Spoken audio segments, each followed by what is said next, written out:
One side calls a Michigan primary a historic grassroots breakthrough. Another calls it a communist takeover of the Democratic ticket.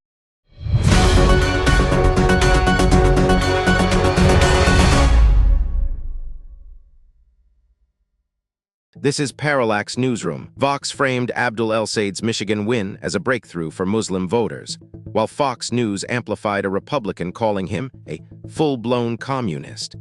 The agreed fact is that Abdul El-Sayed won the Democratic primary for governor in Michigan. Vox framed the victory as a seminal moment for Muslim political engagement, focusing on the grassroots organizing that powered his campaign. Democracy Now! Echoed this populist energy, quoting El-Sayed himself, saying people are exhausted by a politics of hatred.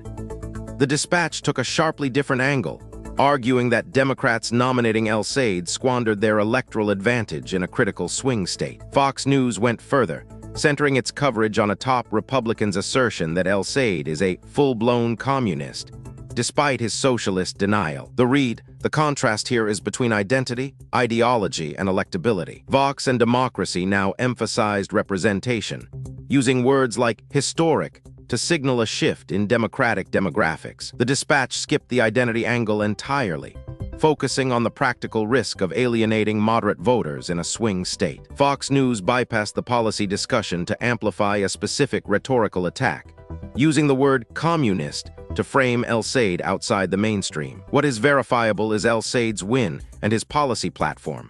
The spin lies in predicting whether his candidacy will energize the base or alienate the center. CNN highlighted a lieutenant governor's vow to rip ICE apart over shock gloves, while The Hill framed them as an alternative to lethal force. The shared fact is that ICE announced plans to equip officers with electric shock gloves. CNN zeroed in on the visceral political backlash, quoting a Minnesota official's promise to dismantle the agency. NPR sandwiched the news between an inflation report, treating the gloves as a policy footnote. The Hill and the Washington Times focused on the agency's justification, with border czar Tom Homan defending the gloves as a tool to avoid deadly force. The left-leaning outlets emphasized the emotional and political volatility of the announcement, using words like rip apart to signal institutional overreach. NPR's placement of the story next to an inflation update subtly minimizes the shock value while acknowledging the event. The right-leaning Washington Times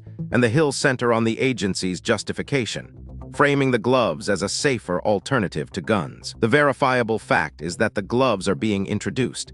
The spin is whether they are framed as a humane escalation reduction or a civil rights violation. What all sides omitted is the specific manufacturer and technical capability of the gloves themselves, leaving the viewer to imagine the level of force. Breitbart declared a victory over an Obama-appointed judge, while NPR connected Trump's restored name to a 2-year Maine building shutdown. The agreed fact is that the Kennedy Center board voted to restore Trump's name to the building. NPR framed the move alongside a 2-year closure of the Maine building, linking the name change to a logistical disruption for patrons. Axios presented the decision as a legal stress test, noting the board's action puts a judge in a difficult position. Breitbart framed it as a definitive victory over an Obama-appointed judge, emphasizing the political triumph over the institutional opposition. The framing splits between logistical impact and political conquest. NPR connects the name restoration to a tangible consequence: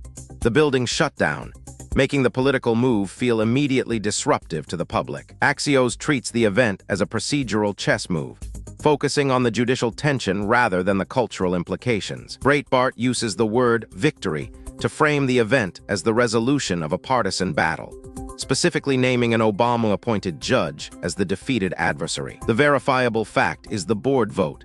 The spin is whether this is a necessary administrative repair or a calculated partisan provocation. All three outlets omitted the specific financial cost of the closure. The Dispatch asked if Democratic Socialists broke the polls, while NBC News simply asked why the results didn't match them. The shared fact is that polling predictions did not match the results of the Wisconsin primary. NBC News took a straightforward analytical approach, asking why the polling missed the mark. The Dispatch pointed a finger at Democratic Socialists, implying their voters or tactics somehow disrupted the polling models. Axios kept it blunt, stating that pollsters missed again and offering an explanation for the failure. The read, the differences here are about attribution and blame. NBC News and Axios treat the miss as a technical failure, focusing on the mechanics of polling and the challenge of accurately surveying voters. The Dispatch introduces a specific political actor, Democratic Socialists, as a potential cause, suggesting their mobilization tactics outpaced the pollsters' ability to track them. The word broke in the Dispatch's framing implies a systemic failure triggered by a specific group,